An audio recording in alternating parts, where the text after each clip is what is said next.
મહીસાગર જિલ્લાના લુણાવાડા શહેરમાં આવેલા કાલિકા માતા ડુંગર પર આગ લાગવાની ઘટના સામે આવી છે. તો આ ઘટનાથી સ્થાનિકોમાં ચિંતા વ્યાપી જવા પામી છે.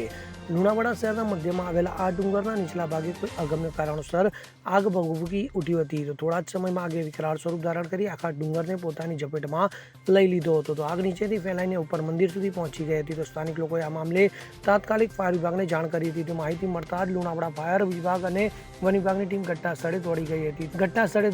તો પવન વધુ હોવાના કારણે આગ ઝડપથી ફેલાઈ હતી. તો ફાયર ટીમ અને વન વિભાગ દ્વારા આગને કાબૂમાં લેવા માટે સઘન કામગીરી હાથ ધરવામાં આવી છે. સંદીપ દેવાશ્રી સાથે CN24 ન્યૂઝ, મહીસાગર.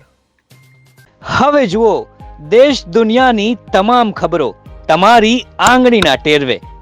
ઉઠાવો મોબાઈલ અને Google Play Store પરથી ડાઉનલોડ કરો અમારી CN24 ન્યૂઝ મોબાઈલ એપ.